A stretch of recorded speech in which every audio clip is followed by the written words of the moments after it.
Our last speaker now is Polly Barnfield, who is the Chief Executive Officer with Maybe. The title of Polly's talk is Using Social Media to Drive a Thriving High Street. So thank you very much, and over to you, Polly. Hello, can everybody hear me and see me? All good? Perfect.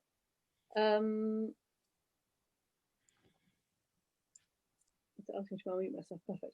Thank you very much. What two fascinating talks. So yeah, Maybe is all about saying how can we listen to the conversation that's going on in the place to support our high streets. We work with the High Street Task Force and we collate the data from about 3.4 million businesses across the UK by climbing around Google Maps. We put all the data together and we go back every night and collect all the data from Twitter, Facebook and Instagram. We then pump that data out into dashboards that we're in a position now, we've got 3.4 million dashboards to get into the hands of businesses. And we've turned that same data into public facing guides for 3,600 towns, which we need to get distributed to. We are currently working with Visa, Mastercard and Amex to then connect all of the transactions in a town back to that data, which is really interesting because it means that what will happen when we're allowed to go back on the high street, that a consumer will be able to make a purchase on a high street and will immediately be able to say, hey, would you like to see what else you can buy nearby, purchase nearby you? So we believe that by taking social data, linking it with place data and connecting it to spend data, you could overlay it against great sets of data like footfall. Because as a consumer, I don't see any difference between online and offline. And I think our enforced period during lockdown will further reinforce that, which is that, as consumers, we see no blur. And as places, we've collectively got to have the infrastructure to be able to bring people back in, but be able to combine them by linking existing data sets. So this is how we're using the data today to help high streets. But there's all sorts of opportunities to link it with other data sets as well. So we have launched a nationwide programme designed to help UK high streets recover from COVID, which is all about making places shoppable. And we work with local authorities and bids up and down the country to provide them with a tool set that lets them have a shopping guide that's updated constantly. It's not just a shopping guide, it's for all the businesses that are in a place, whether they're open only online right now and when they're open physically as well, it'll be even better. We've got the infrastructure in place to reward shoppers. So when they buy in a place through a Visa or Mastercard, that can be linked back to a transaction that a bid can see, or a local authority can see. So working with the Reopening High Street Safely Fund, for example, it's very clear that what people want to be able to is demonstrate the value. So we can demonstrate that you've done a thing and you've delivered spend in a place, which again would be amazing to link back to footfall data, which is what we're working with the High Street Task Force on, is to provide that dashboard that shows how social media data is linking and impacting physical footfall data. And then the underlying piece of all of this is that we help places increase the skills of their businesses, because the rather frightening number, which I'll come on to in a moment right now, is that only 28% of businesses are active on social media. And when you stop and think about that at a local level, and when you stop and think about that for a moment, it's pretty worrying, because 3.8 billion people, 66% of the UK, are spending about 3 hours a day on social media. So as a local business, if you're not using social, you're not going to have the tools to pull customers back into your place. But importantly, it's the data that comes out of that. So let's look at what we can do with that from what I call a consumer perspective. Then we'll look at how we provide business-focused tools as well. So the local rewards element maybe says that we can make every high street shoppable, both online and offline, with virtual guides. And the key thing about these guides is they're populated automatically based upon local social media content. So nobody has to create anything. We take the content that's already out there, and because we link all those businesses by Google Maps, we can create a boundary and say, right, let's have a guide for this area. And those areas can be defined by local authorities or bids. And that data is then linked by Facebook Messenger to transactions through Visa and Mastercard, which turns every Visa or Mastercard transaction in a store into a local promotion. So you buy something in one place and it promotes a sale in another. Super excited about that. Yeah, we're dying for everything to open again, as everybody else is. We have ready my town guides for 3,500 high streets across the country, and equally individual high streets can say, oh, I'd just like to create a little one for my area or shopping centres. But what we're doing is collating all of the data from those businesses in the area. And then there's also a set of tools for people to overlay specific rewards on top of that. So for any reason a business doesn't want to have an Instagram account, they can still use local rewards by putting data on over the top of that in the form of a local reward, where they say, if you come into my store today, you get a free cup of coffee with 5 sticky buttons or whatever it is. So really nice, easy to use digital tools that link people and places together.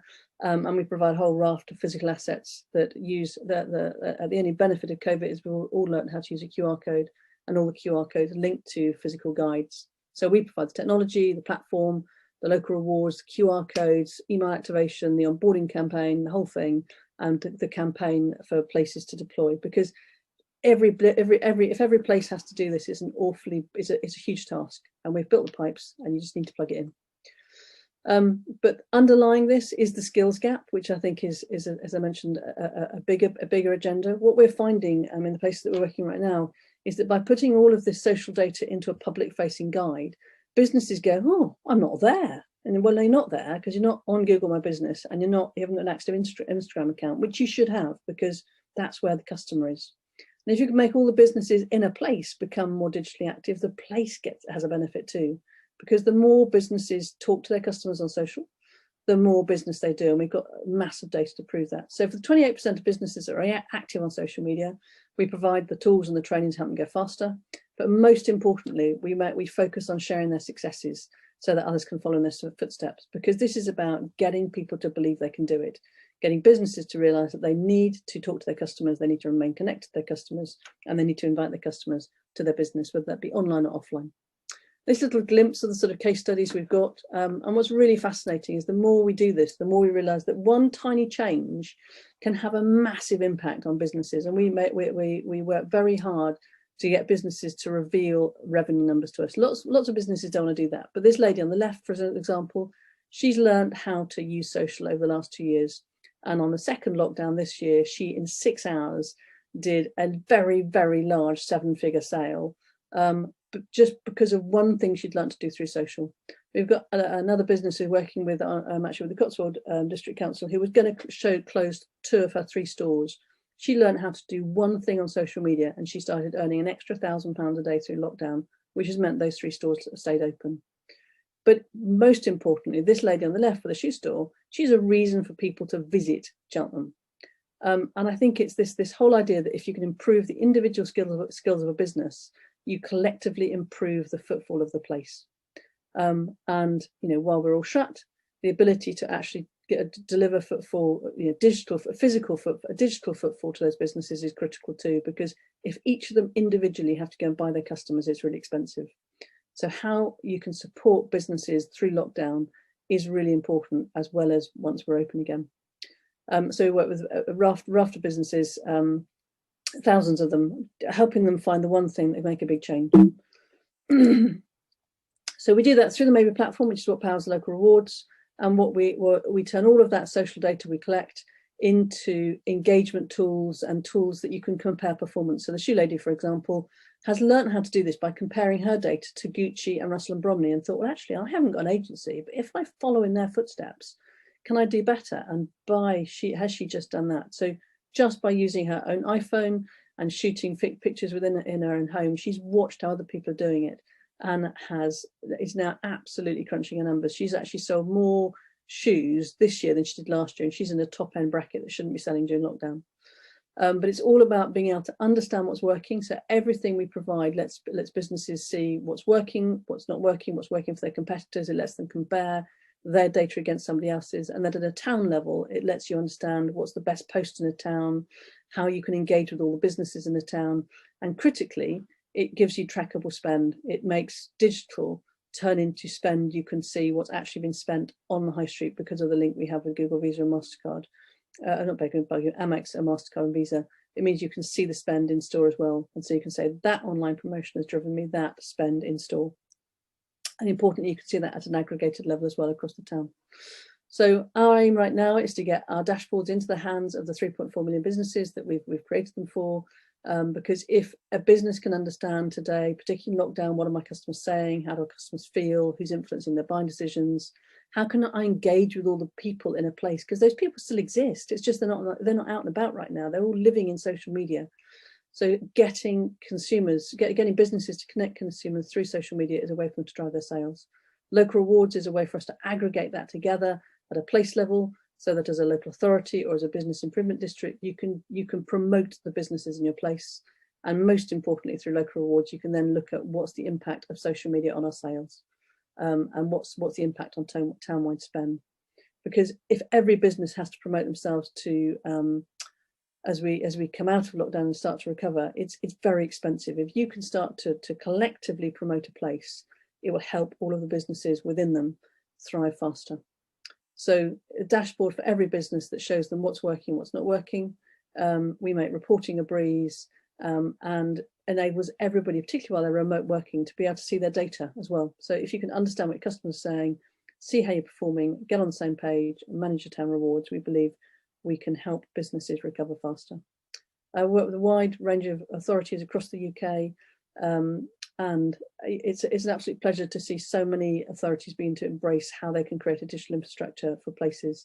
I think what's the most fascinating part of it is how you can see so many different layers of data, both from the perspective of from a local authority to be able to see the impact they're creating, but then see those success stories emerge at a local level and see how individual businesses are sprouting their digital wings and then delivering themselves revenue that is game changing.